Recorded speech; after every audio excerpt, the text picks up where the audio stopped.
My name is Elisa Lewis, and I'm the founder and CEO of My Animation Life, your animation resource and staffing agency. Today I'm coming to you with a Friday Q&A session, and we're talking about how to get clients. Now, the most coveted way to find money in animation is to work at a studio. It's stable and glamorous, but it's not a viable option for everyone.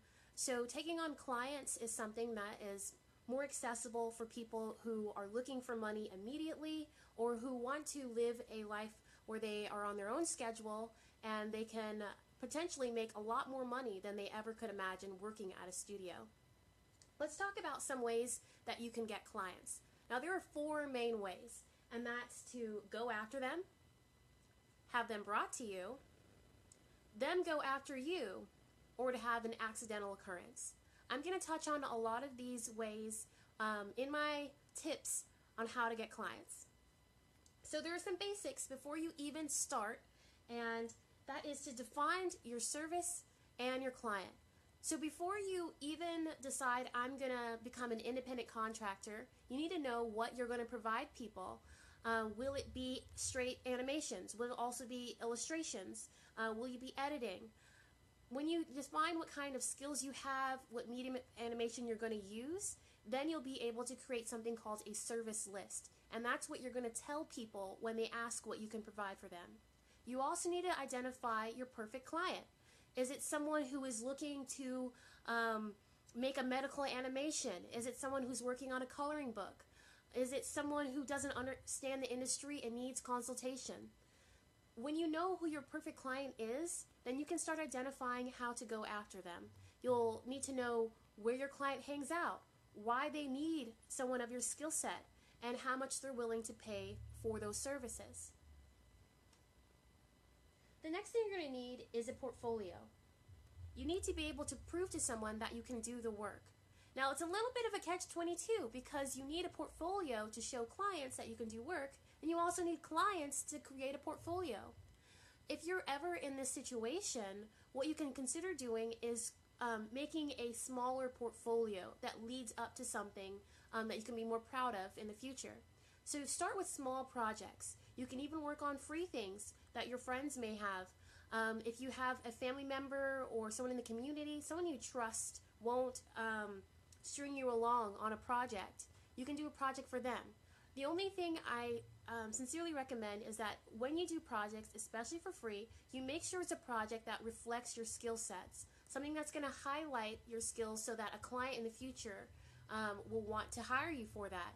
If you take on a project and it's just a project that pays a small amount or is even free and it doesn't highlight exactly what you want to do in the future, then it's like you're spinning your wheels.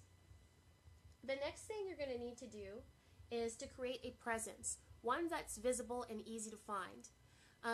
The most common presence is an online one. People start social media pages, they create websites, and when you talk about physical presences, it doesn't have to be a brick or mortar where you have an office with a sign in front. It can be as simple as a business card or resume.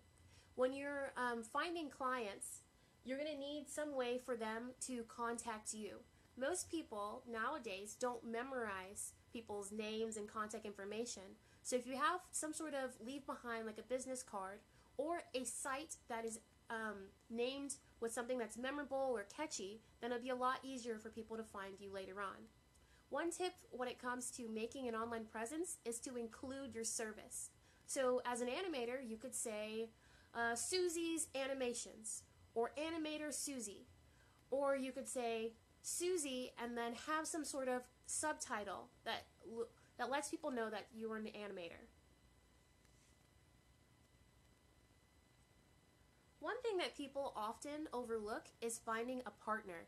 When you're first starting out, you may not have all the skills necessary to complete a project that a client may desire.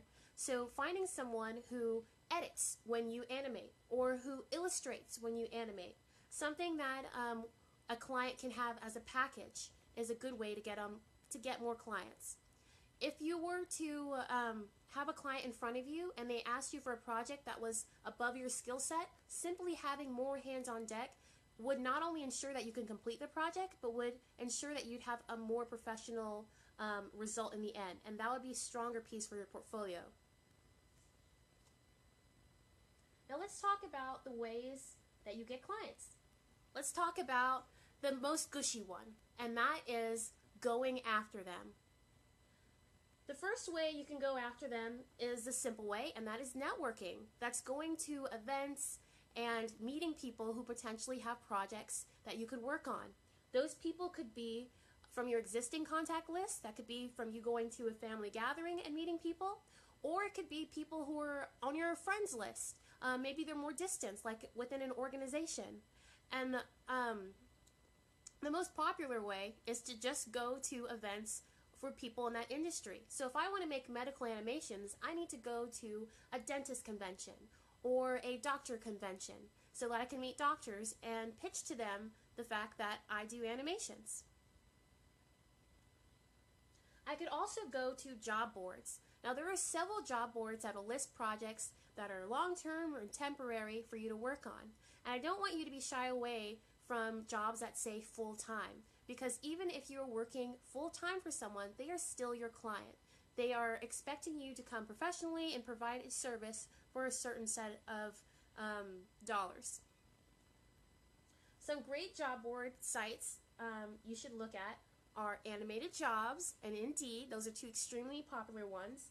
But ones you should also consider posting your skills on are We Work Remotely, Authentic Jobs, Smashing Jobs, Elance, Crop, and Fiverr. I know Fiverr has a bad rap because they started out with $5 deals, but you can make way more than $5 on Fiverr. The most difficult way to go after clients is to bid for them, and this is called bidding for projects. When you bid for a project, you write a proposal outlining what you can offer a client and all the people that will be aligned with that project. So if you have other people who are partnering with you, you write them down on your proposal and you pitch it. You say, this is how much I'll charge for this project. And then they write back to you and say yes or no, or they'll negotiate with you. Bidding is more difficult because you have other people you're competing with who may underbid you on prices. Unlike if you were to go to a job board where they would have a set amount that they would pay you, bidding often requires you to come up with the price first. The next way is to have clients brought to you. So you can have friends and family tell people that you do animation and have them go your way whenever they're looking for a project. But you can also get referrals from people that you've worked with in the past. And that doesn't have to be a regular client. That could be students that you did a project with. It could be your teachers who have seen you do projects. It could be the person who watched you live stream your artwork. The next thing you can do is have a visible presence. That is what's going to have clients seeking you out. When you have a website that lists exactly what you do and it has your title under it, then when clients do a Google search or any browser search for your skill set, you'll pop up. Having also people in place in your community who know about your skill set and know about your desire to take on clients is a great way to have people find you when they're seeking you out. And the last thing is accidental occurrence. This is one of my favorites. I love when people just find your work and say, hey, I didn't even know I had this need, so now I'm going to ask you to do this project. One way you can do that is to continually make work. Always be on your social media page or out in the cafe making work and letting people know that you have this service that you offer. When you're in a cafe like Starbucks and you're sketching in your notebook, someone walks by and sees you do art, then they think, I could use art from you. And when you have an online presence, maybe a daily drawing site. We have a Facebook page that is a daily draw that is run by Dan Flores from Artist King, and you can put up your daily drawings and have clients see the kind of work that you do.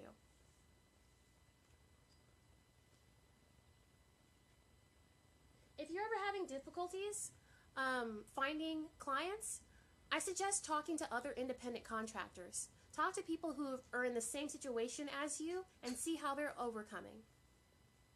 And whether you choose to work for a studio or for yourself, always know that you are forever an independent contractor. It doesn't matter if you are working full-time at a studio or if your job only lasts for 2 weeks. The client is always the person who is paying for the services.